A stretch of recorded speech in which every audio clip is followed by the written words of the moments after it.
Chennai metro rail 2ஆம் கட்ட பணிக்கு நிதி கேட்டும் இதுவரை பிரதமர் மோடி கொடுக்கவில்லை என திமுக எம்பி TR பாலு குற்றம் சாட்டினார். மௌலிவாக்கத்தில் நடந்த பொதுக்கூட்டத்தில் பேசிய அவர், தமிழ்நாட்டிற்கு ஓர வஞ்சனை செய்துவிட்டு மோடி ஓட்டு கேட்க வருவதாக சாடினார்.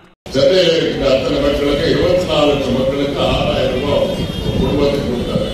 இல்லையா? 541 கோடி தென் தமிழகத்திற்கும் சென்னைக்கு கொடுத்தது 541 கோடி 6,000 ரூபாய் 1,000 ரூபாய் கொடுத்தது. மலைச்சு சேதத்தால் பாதிக்கப்பட்ட 14 லட்சம் குடும்பங்களுக்கு அவர்கள் நிதி அளித்திருக்கிறார் தலைவர் அவர்கள்.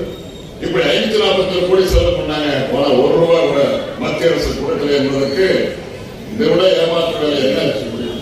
அது மட்டும் இல்ல, இங்க பாத்தீங்கன்னா வர வழியெல்லாம் சிஸ்டர் கூட தெரிஞ்சு வந்திருப்பாரு. எங்க பார்த்தாலும் மெட்ரோ. இந்த மெட்ரோ ரயில் திட்டம் 2019 கொண்டு வந்தாங்க. அதுல இந்த நாட்டுக்கு உள்துறை அமைச்சரே அவர் அறம் பண்றாரு. அந்த பணிகளை துவக்கி வைக்கிறார். என்ன மேடம் நீங்க புரிஞ்சுக்கணும், பல பேருக்கு தெரியாது. மொத்தனுடைய திட்ட மதிப்பீடு 63,000 கோடி. இந்த 63,000 கோடி 50% நம்ம கொடுக்கணும். யாரு? தமிழ்நாடு அரசு கொடுக்கணும். 50% அவங்க கொடுக்கணும். இதுதான் திட்டம். இந்த திட்டத்திற்கு பல பர்மிஷன் வேணும், பல ஒப்புதல் வேணும். முதல்ல CCS cabinet committee and economic affairs பொருளாதார கமிட்டி மத்திய அரசுல அதை அப்ரூவ் கொடுக்கணும். PIB அப்ரூவ் கொடுக்கணும். பப்ளிக் இன்வெஸ்ட்மெண்ட் போர்ட் இந்த நிறைய செலவு பண்ணக்கூடாது. பெரிய திட்டங்கள் வருகின்ற போது பொதுமக்களுடைய பணத்தை செலவு பண்ணும்போது அதுக்கு இன்வெஸ்ட்மெண்ட் போடணும். அது பர்மிஷன் கொடுக்கணும். இந்த 2 இதுவரைக்கும் கொடுக்கல சார். 4 வருஷமா தலைவர் வர்றாரு. 4 வருஷமா கொடுத்தா 5-6 தடவை 6 தடவை கொடுத்த பென்ஷன்ல அது இருக்குது. சென்னை மெட்ரோ 2வது மெட்ரோவுக்கு பணம் கொடுக்கணும். நீங்க கொடுக்க வேண்டிய நிதி என்ன கொடுக்கல கூட்டணி எழுதுறாரு. அந்த நிதியை கொடுக்கலன்னு சொல்லி எனக்கு முன்னாலே தலைவர் கேட்கிறாரு. நிச்சயமா கொடுத்துறேன் சொல்றேன். அந்த கன்சர்ன் மினிஸ்டர் சொல்லி உடனடியா செய்ய சொல்றாரு.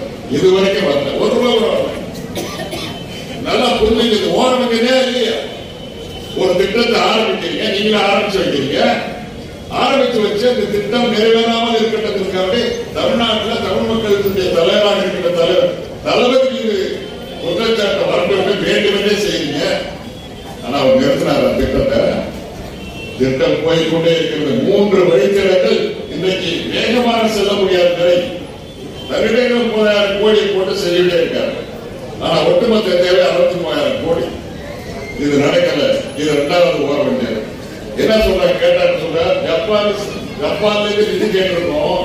ஜேகா ஃபண்ட் வரல, ஏசியன் டெவலப்மெண்ட் பேங்க்ல இருந்து வர வேண்டிய பணம் வரல. வந்தா செஞ்சுவோம் சார் அப்படின்னு எனக்கு கேள்விக்கு பதில் சொல்றாங்க. எங்க பாராளுமன்றத்தில். செய்திகளை உடனுக்குடனும் துல்லியமாகவும் தெரிந்து கொள்ள சப்ஸ்கிரைப் பண்ணுங்க.